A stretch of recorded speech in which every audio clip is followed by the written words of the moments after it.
자, 안녕하십니까. 부동산교는 감동환입니다. 자, 이제는 2회차 모의고사를 살펴보겠습니다. 일단은 1회차는 좀 시간이 많이 걸렸지만 2회차는 여러분 중복되는 그런 부분은 여러분 1회차 그 이론 강의를 통해서 다시 한번 점검하시길 바랍니다. 자, 1번 문제 들어갑니다. 다음은 부동산과 토지 소유권에 관한 내용 중 틀린 것은? 자, 우리 민법 212조는 토지 소유권은 정당한 이익인 범위 내에서 토지 상하에 미친다고 했죠. 그런데 그 중에서 토지를 떠나서 존재할 수 있는 건 뭐라고요? 정착물.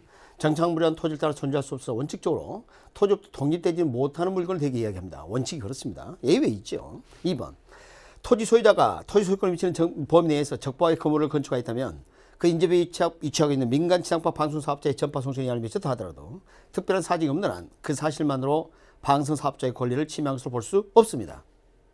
자, 전부가 중선 주파수지 전파가 출발하고 도착하는 공간까지 소유권을 인정한 것은 아니기 때문입니다. 그래서 공적 공중권 영역에 해당이 되는 거죠. 자, 3번. 민법에서 토지 소유권은 정당히 있는 범위 내에서 토지 상하에 미친다 규정하고 있어서 토지 소유권의 효력 범위를, 이 중요한 표현이죠. 입체적. 여러분 그 지적은 수평 지적이죠. 근데 여기는 입체적 규정. 이거 꼭 기억을 하시기 바랍니다. 그다음에 4번. 현행 지역 또는 토지 경계를 입체로 표현하지 못하고 있고요. 맞죠? 그 다음 민법 규정에 의하면 토지 수자는 가업법 조항에 관한 미철 광물에 대한 권리를 갖는다. 갖지 않습니다. 자, 그러니까 우리 토지 소유권 공간적 범위에서 인정되지 않는 게 두 가지입니다. 공적 공중권과 미채굴 광물입니다. 자, 이 미채굴 광물은 광업법상 법정 광물 애순 6개가 있는데 거기에 해당되면 토지 소유자의 당연한 권리로 인정하지 않습니다. 자, 이 미채굴 광물을 채광 채굴할 수 있는 권리를 광업권이라고 합니다. 이거 국가가 부여합니다. 아시겠죠? 자, 두 번째. 자, 다음은 토지에 대한 내용이다. 틀린 것은? 자, 토지 용어가 지속적으로 출제되고 있죠. 자, 부지. 자, 특정 용도로 제공된 토지를 부지란다. 도로 부지, 하천 부지 같이 일정 용도로 제공된 토지를 말한다. 자, 부지 용어를 좀 조심해야 될 게, 도로 부지나 하천 부지는 건축할 수 없는 토지죠. 학교 부지, 창고 부지 이런 거 건축할 수 있는 거죠. 그래서 부지는 더 아주 포괄적 용어다. 2번 후보지. 여러분 대통령 후보는 대통령이 당선된 후보로 말 쓰지 않죠. 그러니까 후보지와 이행지 같은 경우에는 용도전에 예정된 토지에 쓰는 겁니다. 근데 그 둘 중에 어떤 게 큰 변화죠? 후보지. 작은 변화는요? 이행지. 이가 예전에 살고 있는 벼룩 말고 이 있죠? 작은 동물 생각하세요. 이행지가 작은 변화. 그러니까 택지지역, 농지, 임지지역 내가 나왔어요. 그러면 이 지역 내에서 변하는 거니까 그래서 뭐에 해당돼요? 이행지입니다. 이 지역간이라는 것은 예를 들어 택지가 안에도 주택지역, 상업지역, 공업지역 지역이 또 있어요. 그래서 이 표현을 보고 후보지 그러시면 안 돼요. 첫 번째 표현이 중요합니다. 이게 잘못됐네요. 자, 3번 건물지를 건물이 부지 체육이 적합하지 못한 경우에 낮에 비해서 체육의 기대가 가능성이 낮다. 이 건물지는 건물의 바닥을 이루는 토지이기 때문에 혹 달린 토지입니다. 이 혹이 황금일 수도 있고 다이아몬드일 수도 있겠죠. 지금 요걸 평가하는 게 아니에요. 이 바닥에 토지를 평가하는 거지. 세수할 때 불편하겠네요. 그래서 건물지는 체육의 기대가 좀 낮은 경우가 많습니다. 예외도 있겠지만. 자, 4번 낮이 버슬라짜죠. 지상권 등의 토지 사용수를 제한하는 사법상 권리가 설정되지 아니한 토지입니다. 자, 주의해야 될 게 있습니다. 공법상 규제되지 않는 토지다 그러면 틀립니다. 왜냐하면 대한민국 영토는 공법상 규제를 받지 않는 토지가 없어요. 그 우리나라 영토가 아니에요. 그죠? 네, 그러니까 공법상 들어가면 안 됩니다. 옳은 편이죠. 필지, 저 부필자입니다. 예전에는 우리 지적도 그릴 때 부수를 그랬다는 거죠. 그래서 필지는 하나의 지분을 가진 토지로서 등기 한 단위를 의미한다. 옳은 이야기죠.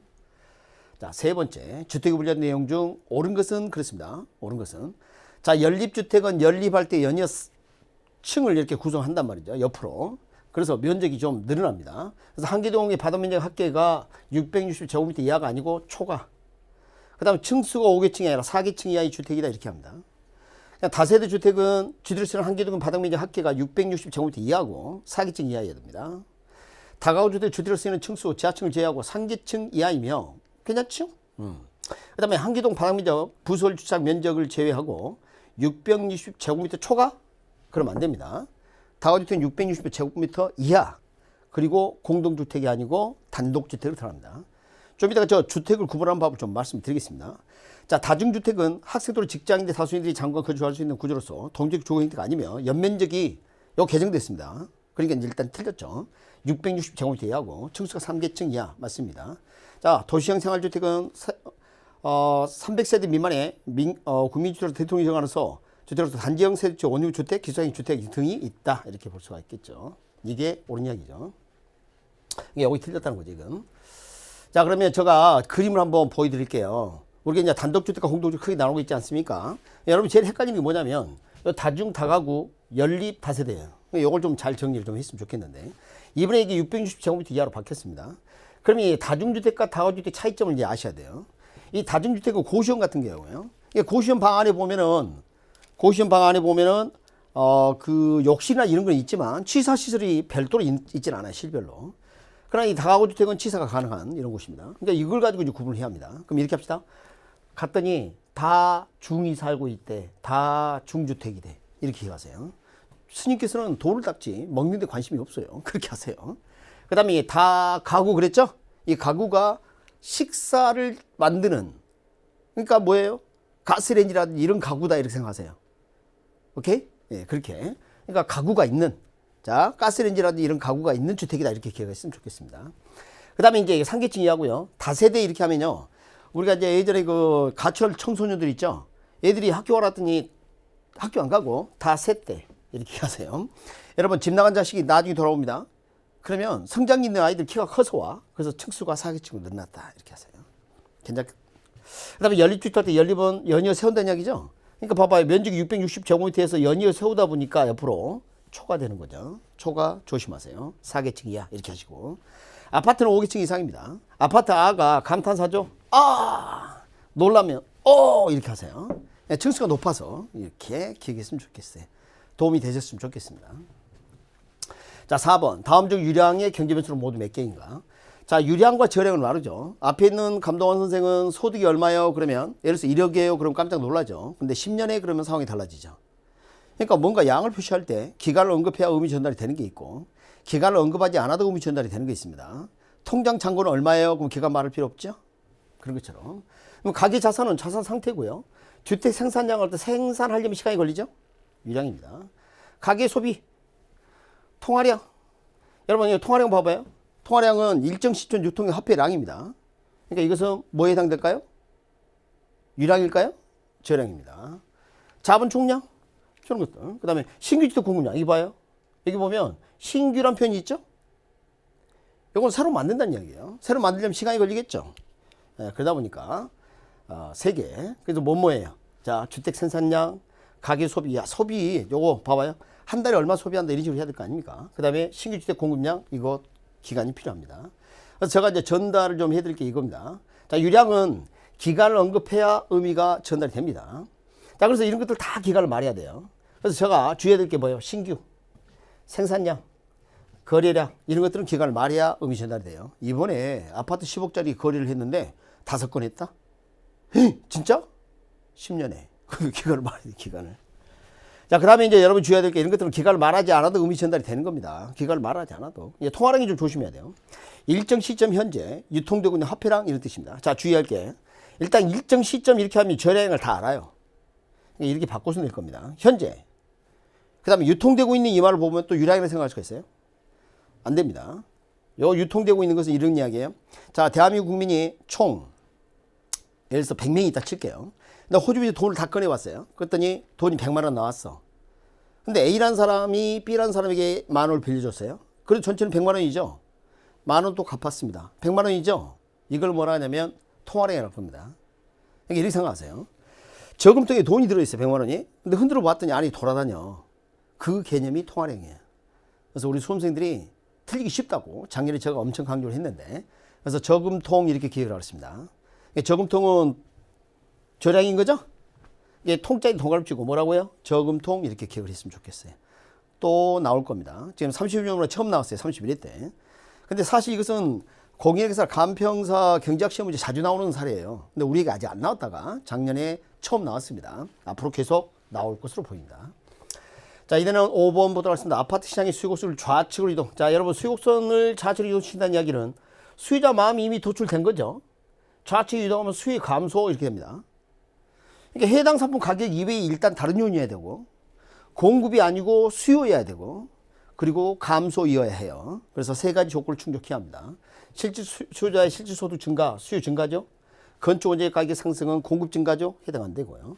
사회적 인구 감소, 살 사람 적어졌죠. 수요 감소 맞습니다. 아파트 가격 하락은 수요량 감소 요인이죠. 수요 감소 요인이 아니란 말이죠. 그게 아파트니까. 아파트 소득 증가, 수익 증가죠. 대체 주택가격이 하락하게 되면 대신할 수 주택이 싸진 거 아니에요. 그럼 그 소비량을 늘리고 지금 이 아파트 수요는 감소시킬 겁니다. 이게 해당되네요. 아파트 담보대출 금리의 상승. 대출 받는데 부담이 는다는 거 아닙니까? 그러니까 답은 세 가지가 되겠습니다. 자, 6번. A지기 중형 임대료 평균 14% 인상 대비에 따라 중위주택에 대한 임대 수요가 28% 감소했다면 중임대주택의 가격 탄력성은 얼마인가? 자, 이런 것은 탄력성은 기본적으로 일단은 수요 가격 탄력성 저가 좀 습관적으로 저는 마이너스 붙이는데, 왜냐하면 수요 법칙이 가격이 상승하면 플러스, 수량 감소하면 마이너스. 그럼 마이너스가 나와버리죠. 그래서 마샬은 플러스를 만들기 원했어요. 움직이는 방향에 따라 마이너스를 붙이다 보면은 그 값이 커질수록 오히려 탄력성이 작다고 오해할 수 있거든요. 그래서 그 값이 클수록 탄력성이 크다는 논리에 맞게 하기 위해서 수요 가격 탄력성은 일부러 절대값을 붙이거나 아니면 이렇게 마이너스를 붙여서 또는 아무 보를 붙이지 않아서 플러스를 만들어요. 저는 습관적으로 마이너스를 붙입니다. 그럼 가격이 얼마 올랐어요? 인상됐죠? 14% 인상됐습니다. 그리고 임대 수요가 28% 감소됐죠? 이렇게. 그러니까 감소라는 표현을 해주다 보니까 저절로 어떻게 됩니까? 플러스가 되는 거죠? 그래서 답은 2가 되나요? 2가. 자, 그 다음에 이제 7번 보도록 하겠습니다. A부터 가격이 5% 상승할 때 B부터 수요는 10% 증가하고 C부터 수요는 5% 감소한다. A와 B, A와 C의 관계는. 자, 이거 아주 스탠다드한 문제인데요. 자, 일단은 말이다. 저 퍼센트에 신경 쓰시면 안 돼요. 제가 기호로 이렇게 해볼게요. A란 물건 가격이 상승했습니다. 근데 여기에서 A란 물건의 수요랑 말이 없죠?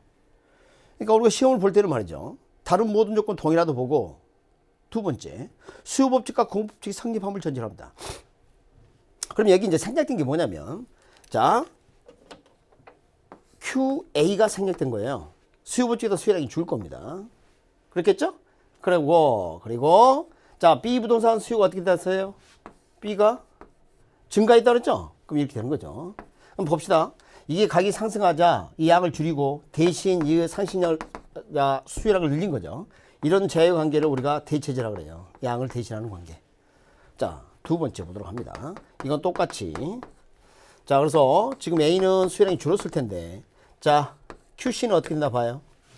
수요가 감소했다 돼 있죠. 감소. 그럼 봐요. 이거 함께 움직인 거죠. 함께 소비하는 단계에 있다는 것이에요. 그러니까 동시에 줄이는 겁니다. 함께, 보완제 이렇게 부를 수 있겠습니다. 그래서 답은 지금 1번이 그렇게 적혀 있나요? 네, 답을 이렇게 고를 수 있겠습니다. 자, 기억을 꼭 그렇게 하세요. 대체제는 양을 대신, 보완제는 양을 함께 하는 것이다. 이렇게 했으면 좋겠습니다. 조건에서 A제기 아파트 T 시점에서요. T1 시점 변화할 때 균형가격 균형이 변하는 단 주요 조건을 하며 이렇게 돼 있네요. 자, 여러분, 우리 균형이 도달하게 되면 균형가격 하나, 균형 수급량 하나입니다. 이 둘이 일치해야 돼요, 이렇게. 근데 지금 공급함수는 하나고요. 요 수요가 변한 거 아닙니까? 그 균형이 도달하게 되면 어떻게 돼요? 자, QS하고 QS가 4P. 그 다음에 QD1. 이게 둘이 같아야 된단 말이에요. 800-P. 이게 서로 같아야 됩니다. 이 둘이 같아야 돼. 균형이니까. 그럼 결국 어떻게 됩니까? 4P는 800-P 이렇게 되고요. 그러면 5P는 800 이렇게 됩니까? 그러면 P는 5, 1은 5, 5, 6, 30. 160. 자, 여기다 적어 놓을게요. P는 160. 이렇게 됐습니다. 그럼 이제 160을 아무데나 집어넣어 봐요. 예? 여기다 넣던가. 여기다 한번 넣어 볼까요? 160? 그럼 어때요? 640인가요? Q는 640. 640. 이렇게 되겠죠. 그렇죠? 자, 이게 이제 첫 번째예요. 두 번째 한번 봐볼게요, 이제. 두 번째. 두 번째는, 자, QS 요놈하고, 요 4P. 그리고 여기는 QD2죠. 1200-P. 이렇게. 그럼 이 둘이 같아야 된다는 거죠. 그럼 4P는 1200-P. 이쪽은 여기 뭐 5. P는 이퀄 1200.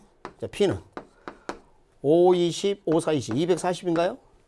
P는 240. 240. 가격이 올랐네요.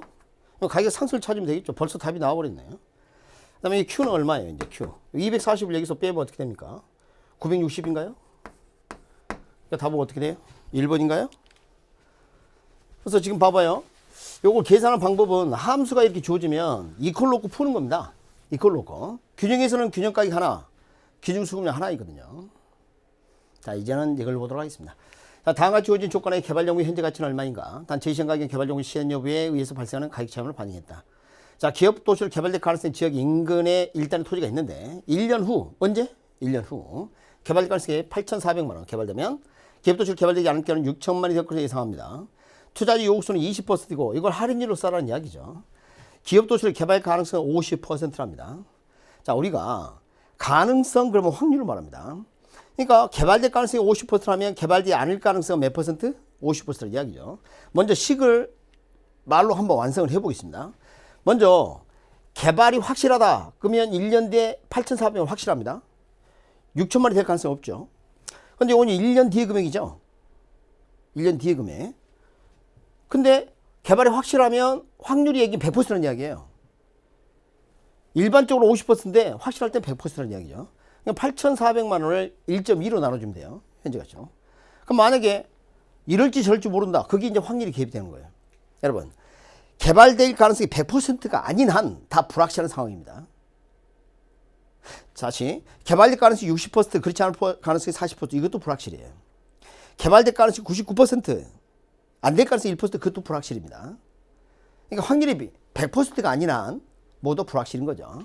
그래서 그때는 이렇게 합니다. 자, 8,400만 원을 곱하기 0.5 6천만 원 곱하기 0.5 그걸 더한 다음에 여기 1.2로 나눠줘서 현재 가치를 구하는 거죠.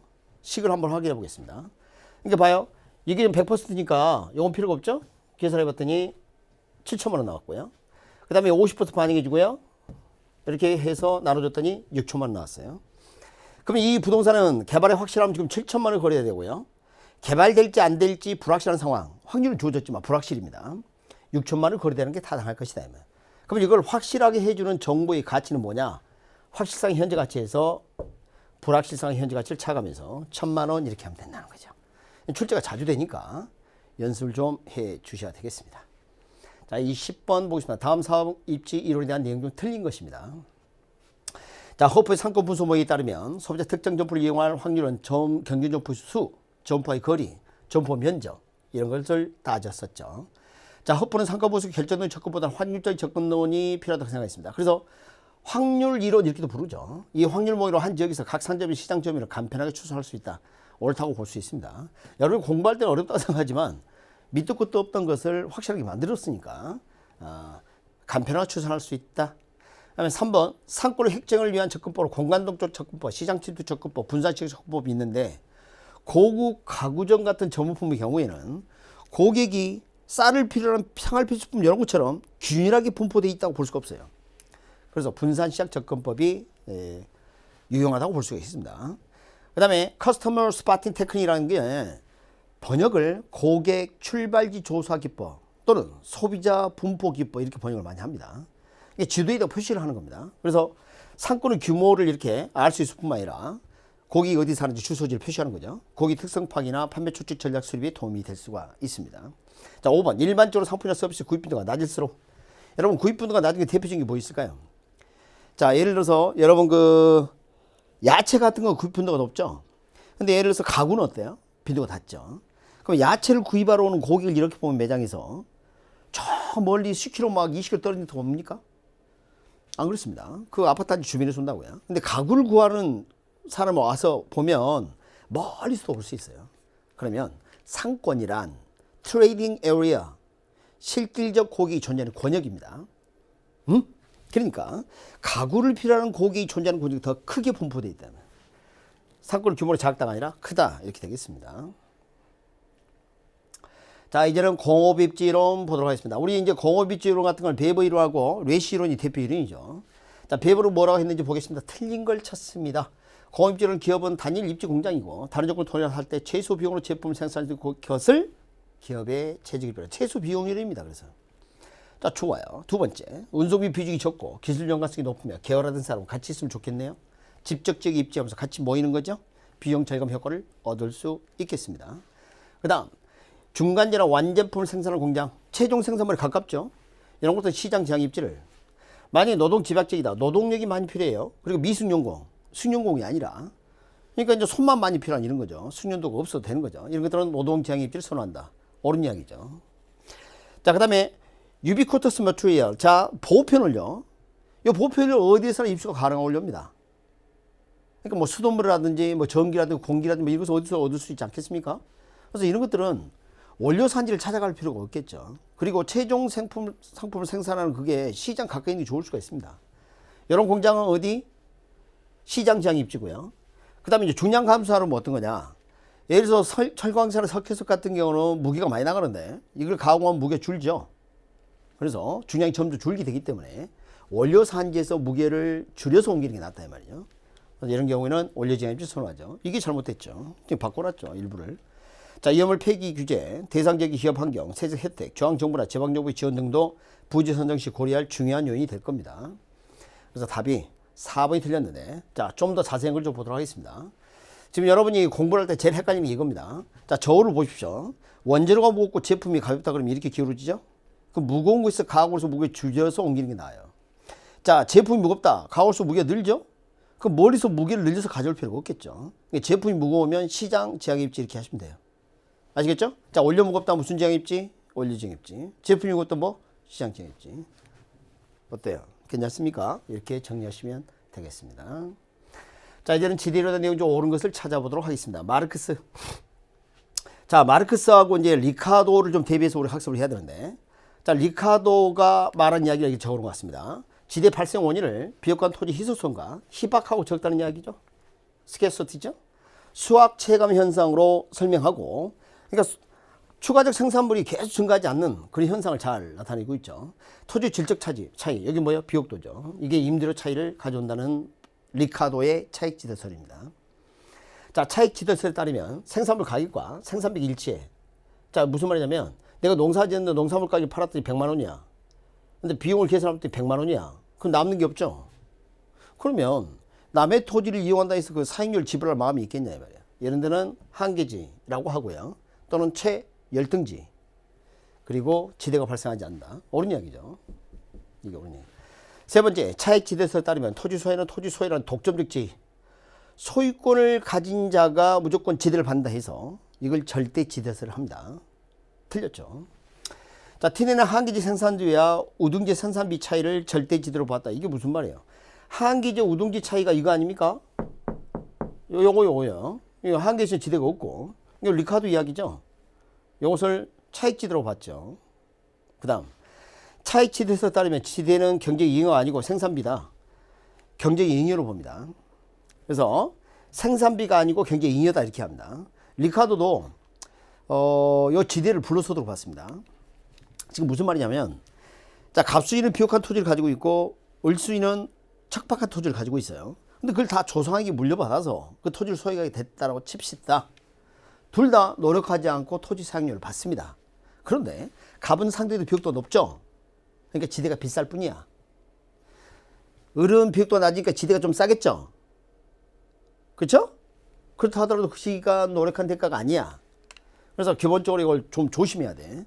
그래서 리카도 차익지대설은 생산비가 차이가 나니까 생산비다 이렇게 생각하시면 안 돼요. 그게 아니라 그것은 토지를 이용한 자가 생각하는 거고요. 지대의 성격은 지주가 대가를 받을 때 지가 노력한 거냐 안 하는 거냐 이 말이에요. 그러니까 리카도는 기본적으로 토지 소유자가 노력하지 않은 불로소득 성격을 갖는다. 잉여의 개념이다 이렇게 봅니다. 좀 주의를 하셔야 되겠죠. 자, 그 다음에 마샬이 준지대입니다. 자, 봐요. 이 단어를 먼저 공부 좀 하겠습니다. 지대 앞에 준자가 붙었나요? 그럼 원래 토지 안 쓰는 거예요. 여러분 민법이 준법률행위 배우셨나요? 법률행위가 아닙니다 원래. 근데 법률행위처럼 취급하겠다는 거예요. 이거 원래 토지 쓰는 게 아니에요. 토지 준에서 쓰겠다는 겁니다. 그래서 이 준지대는 마샬이 하는 이야기입니다.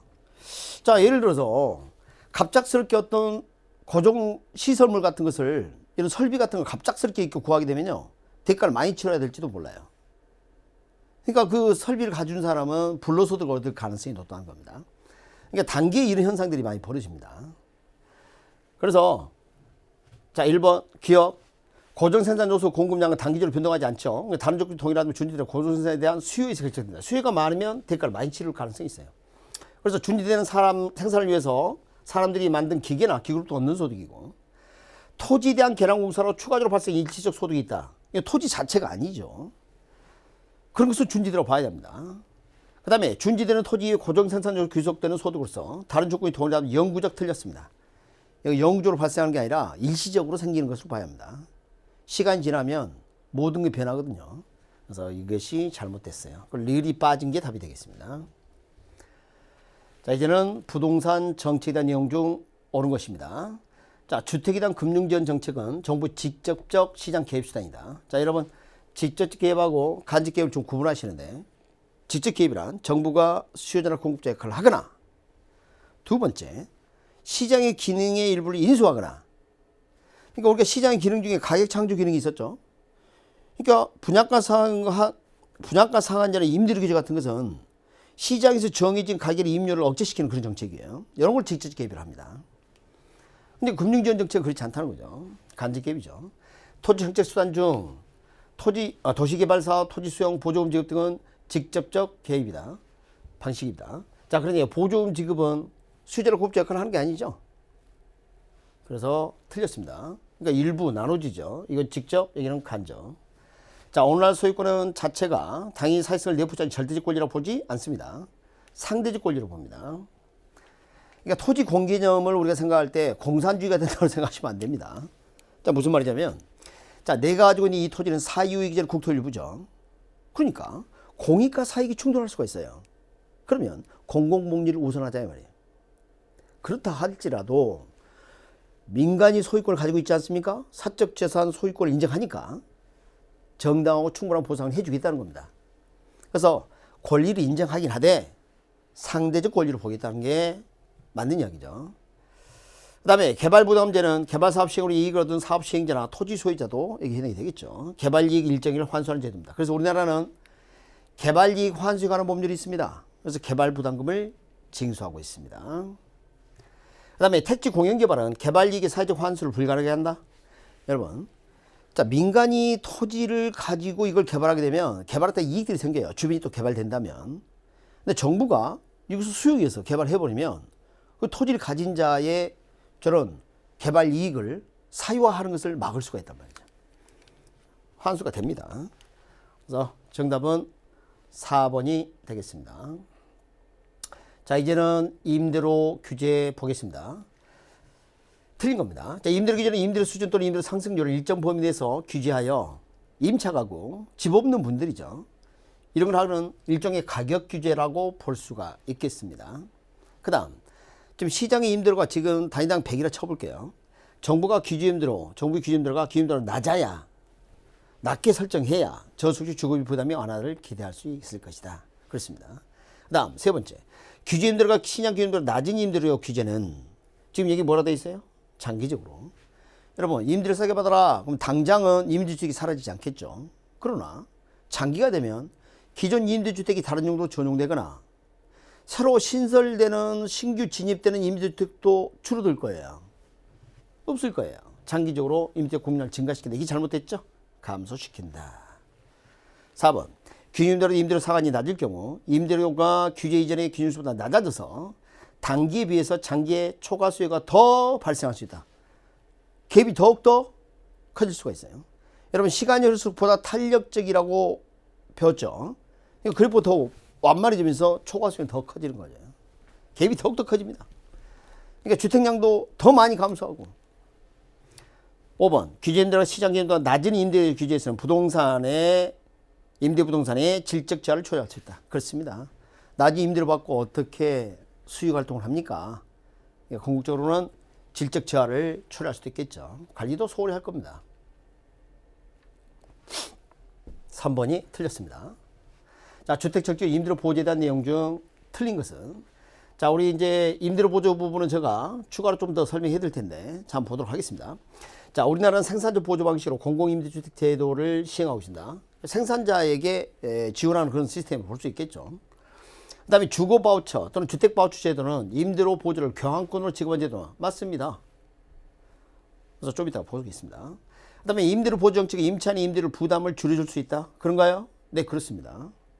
그렇겠죠. 그러니까 보조를 받은 만큼 덜 지출해도 되니까. 자, 네 번째. 정부에서 저소득 지급하는 임대료 보조금을 주택 재화의 구입에만 사용하도록 하더라도, 봅시다. 예전에 내 돈으로 지불해야 할 주택 임대료 비용을 정부가 대준 거 아닙니까? 그러면 원래 주택 임대료 지출할 돈을 자기가 가지고 있기 때문에 여윳돈이 생기게 되는 겁니다. 그러면 이 돈을 다른 데 쓸 수 있겠죠. 다른 지하의 소비량이 임대료 보조 지급보다 늘어난 게 정상이죠. 그 다음 5번. 자, 임대료 보조 대신 동일한 금액. 자, 요게 이제 우리 좀 조심해야 되는데, 우리 이제 임대료 보조는 두 가지로 나눠줍니다. 가격이 저렴하도록 해주는 그런 가격 보조 임대료 보조가 있고, 그 다음에 두 번째는 직접 현금을 지급하는 현금 보조가 있어요. 그러니까 가격 보조 대신 현금 보조를 제공하면 그런 말이에요. 그러니까 이것은 한번 출제됐던 표현이기 때문에 이 표현 또 쓰면 여러분 당황하지 말고 그렇게 이해하시면 됩니다. 그러면 저속주 효용 감소합니까? 더 좋아합니다. 그래서 5번이 틀렸죠. 그래서 좀 더 살펴보도록 하겠습니다. 자, 제가 가격 보조, 현금 보조를 크게 나눴죠. 우리 주택 바우처 제도는 가격 보조에 해당이 됩니다. 그래서 이걸 좀 이해를 해보도록 하겠습니다. 자, 들어봐요. 제가 지금 가진 돈은 10,000원인데 20,000원짜리 피자를 먹고 싶어요. 근데 돈이 지금 부족하지 않습니까? 10,000원밖에 없으니까. 그런데 어떤 수강생이 그럽니다. 선생님, 지금 제가 이 강의실 앞에 있는 저쪽에 피자 가게에 10,000원 할인 쿠폰 가지고 있습니다. 이거 드릴게요. 피자 사 드세요. 고맙죠. 자, 그러면 그것 더해서 피자 사 먹을 수 있겠죠. 그런데 이런 경우는 어때요? 다른 어떤 사람은 뭐라냐면, 선생님, 제가 10,000원짜리 드릴게요. 피자 사 드세요. 본인 10,000원 더해서 사 먹을 수 있겠죠. 그러니까 피자를 사 먹을 때는 둘이 차이가 없어요. 안 사 먹을 때가 문제입니다. 첫 번째 케이스는 그 쿠폰은 피자 사 먹는 게 이외에 다른 데 쓸 수가 없어요. 맞습니까? 그러나 두 번째 그 현금 10,000원은 다른 데 쓸 수 있지 않습니까? 그러면 저 입장에서 둘 중에 어떤 걸 더 좋아할까요? 현금 준 걸 좋아하죠. 현금을. 그래서 정부가 보조금을 지급할 때 현금 지원을 잘 안 하려고 그래요. 여러분, 재난지원금 할때 현금을 직접 주지 않는 이유가 그런 거하고 무관하지 않습니다. 다시 말하면 그 돈을 지출하도록 지금 지원을 했는데 지출 안 해버릴 수가 있단 말이에요. 지금 보조금을 주는 게 주택 구입자금이 싸라고 했는데 그게 안 써버릴 수가 있단 말이에요. 다른 용도로 전용될 가능성이 있겠죠. 그래서 정부는 현금 보조를 별로 좋아하지 않아요. 그러니까 뭐냐면 지금 당장은 임차에 쓰지 않더라도 나중에 써라 하고 준 게 이거예요. 그럼 이것은 임차하는 경우에만, 다시 말하면 물건을 구입할 때 가격이 저렴해지는 효과를 가져올 수 있는 그런 효과가 생기는 거죠. 그게 이거예요. 가격 보조 10조죠. 가격을 저렴하게 하는 효과. 여기는 실질적으로 바로 증가시키는 효과, 이렇게 볼 수 있겠죠. 그래서 여러분 입장에서는 이 효용이 커요. 그러나 정부 입장에서는 주택을 구하라고 준 거 아닙니까? 거기 쓰도록 하는 강제 소비 효과가 있다면 정책 목표 달성 차원에서. 그래서 지금 우리나라는 가격 보조, 집세 보조를 취하고 있다, 이렇게 볼 수가 있어요. 그럼 주택 바우처 제도 할 때 이 바우처가 뭐냐? 이 바우처는 증빙 뭐 그런 뜻입니다. 증빙. 그러니까 어떤 증빙을 갖췄다 그 말은 쿠폰을 들고 있거나 아니면 주민번호를 쳐보니까 자격 요건이 되거나 뭐 그런 이야기입니다. 일종의 쿠폰 제도로 생각하시면 돼요. 이렇게 해서 지원을 지금 하고 있다, 이렇게 보시면 되겠습니다. 자, 이제는 17번 주택정가 제도에 대한 내용도 틀린 것입니다. 자, 1번 공공임대주택은 공공주택 사업자가 국가 또는 지방에서 재정이나 주택도시기금법에 따른 주택도시기금을 지원받아 법 또는 다른 법률에 따라 건설 매입 임차를 공부하는 주택을 말하고, 정부 공공임대주 공급은 임대에 대한 이중가격 형성하므로 공공임대 저주자들이 사적시장과 임대료의 차익만큼 정부로 보조받는 것 같은 효과를 얻게 되면 좀 이따가 말씀을 드리겠습니다. 주택 선분양 제도는 먼저 분양하는 거죠. 그렇죠. 후분양 제도에 비해 주택 공급을 감소시켜 주택 시장을 위축시킬 가능성이 있고, 건설업체가 직접 조달해야 되는 자금도 더 많음으로써 사업 부담도 증가될 수 있다. 서로 바뀌었습니다. 지금 우리는 이제 선분양 제도를 하고 있다는 이야기는 건설업체가 분양을 빨리 하니까 건축 자금을 빨리 확보할 수 있겠죠. 그러니까 주택 공급을 늘리는 데 유리합니다. 그러면 이 자금은 이미 분양을 받은 수분양자가 부담하는 거죠. 근데 이 돈을 은행에서 대출 받았다면 그 이자만큼을 입주자가 부담하는 겁니다. 그게 선분양 제도예요. 대신 분양가격이 싸야 되는데 우리나라는 꼭 그런 건 아닌 것 같아요. 그럼 후분양 제도는 어떤 거예요? 그러니까 완성된 다음에 분양하는 겁니다. 그러면 분양을 먼저 안 하기 때문에 건설업체들은 자금을 줘서 건설해야 할 겁니다. 그러니까 주택 공급이 불리합니다. 서로 바뀌었죠? 그래서 이게 3번이 일단 정답이 되겠고, 선분양제도는 중공지원 분양기업 유입으로 사업자 초기 자금 부담을 완화시킬 수 있고, 맞죠? 선분양제도는 분양권 전매를 통해서 가수를 창출하여 가짜 수요죠. 부동시장의 불화를 야기할 수 있다 말입니다. 그러니까 선분양제도가 장점도 있지만 단점도 있다, 이런 이야기인 거죠. 자, 이제 공공임대주택을 공급했을 때의 효과인데요. 이것은 이제 출제가 또 되고 있기 때문에 좀 헷갈려요. 좀 잘 들어보시기 바랍니다. 그리고 항상 잊지 말아야 될 게, 문제에 주어진 조건 이외에 다른 모든 조건은 동일하다고 보셔야 돼. 안 그러면 안 됩니다. 분석이 안 돼요. 자, 먼저 원래는 사적 임대 시장만 있었는데 정부가 공공임대 시장을 만들었습니다. 그러면 사람들이 이쪽으로 이소할 거예요. 맞죠? 그럼 여기는 수요가 감소하죠. 그럼 여기 저렴한 임대료죠? 임차는 혜택이 있습니다. 그럼 여기는 어떻게 되나봐요? 수요가 감소하니까 여러분 임대인 입장에서 가지 마. 싫어요. 갈래요. 깎아줄게. 이렇게 된다니까. 임대가 하락합니다. 그럼 그 남아있는 임차인도 혜택을 입게 돼요. 그러니까 예를 들어서 본래 이게 이제 10만 원 있었는데 정부가 2만 원의 공공임대주택을 공급했다 칩시다. 그럼 당장은 12만 원으로 이렇게 주택량이 일단 느는 것처럼 보입니다. 근데 잘 봅니다. 시간이 지나면 사적 임대주택 시장에서는 저 낮은 임대를 공급하는 이것을 버틸 수가 없어. 낮은 임대를 계속 받게 되면 버틸 수가 없다니까요. 그러니까 가장 경쟁력이 낮은 주택들 있죠. 이런 것들이 먼저 퇴출될 겁니다. 그래서 이게 10만 원가 유지되는 게 아니라 한 8만 원 정도 이렇게 줄어요. 공공임대주택을 공급한 만큼. 그러면 정부는 낮은 임대료로 2만 원을 유지하고 있을 거 아닙니까? 그러면 최초의 출발 10만 원이었죠? 10만 원? 그대로 10만 원고 다시 된다는 겁니다. 그러니까 공공임대주택을 공급한 만큼 사적 임대주택량이 줄어서 사회 전체 주택량은 일정 불변이 되는 겁니다. 자, 그럼 이게 무슨 의미를 갖느냐? 그러니까 원래는 10만 원 전체가 임대료가 비싼 임대주택만 있었어요. 근데 정부가 저렴한 임대주택 2만 원을 공급하잖아요. 그럼 당장은 10만 원처럼 는 것 같이 보이지만 시간이 지나면 어떤 일이 벌어지느냐? 다시 10만 원가 돼버려요.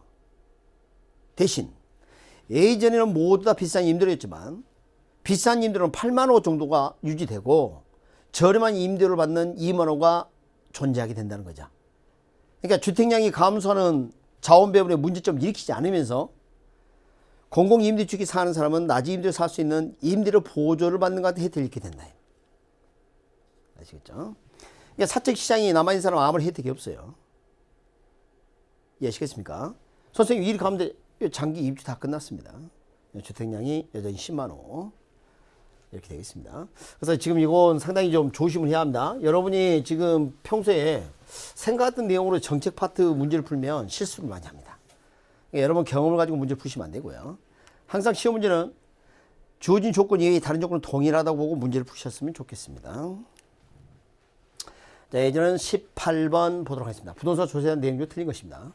자, 헨리 조지란 말은 아까 1회차에서 한번 본 적이 있었죠. 자, 토지에서 발생하는 지대수를 100% 증세할 경우 토지세 수입만으로 재정을 중단할 수 있기 때문에 토지세 이외의 모든 조세를 철폐하다고 주장했습니다. 이게 토지 단일세 운동입니다. 그만큼 조세 수입이 충분할 수가 있다는 겁니다. 근데 이런 법 제도는 안 만들어집니다. 이런 쪽으로 훌륭하지만 왜 그럴까요? 그 법을 만드신 분들이 토지 가지고 있고 국회에 있다는 거 아닙니까? 그럴 가능성이 있다는 겁니다. 그래서 그래요. 자, 그 다음에 두 번째. 임대주택의 경우 임대 공급 곡선이 비탄력적이고 임차인의 소유성이 탄력적일 때 누가 비탄력적이에요? 임대인이 비탄력적. 대안이 없고 임차인이 탄력적이에요. 재산을 증가하더라도 재산세가 임대료 임차인 전가될 부분이 상세로 적다. 제가 1회차 문제 풀 때 뭐라 했습니까? 비탄력적 인자가 세부담이 더 크다 그랬죠? 탄력적 인자가 세부담이 작다 그랬죠?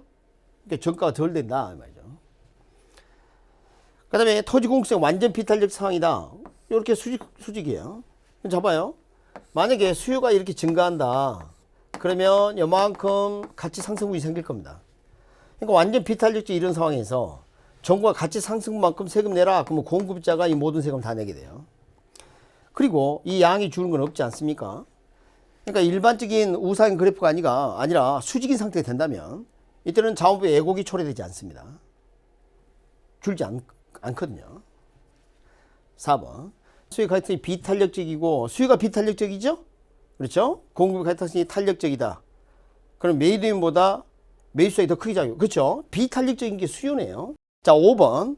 수요의 가격 탄력성이 비탄력적이고 공급의 탄력성이 탄력적을 할 때 우리가 탄력성 이야기를 하게 되면 양변화를 의미합니다. 양변화.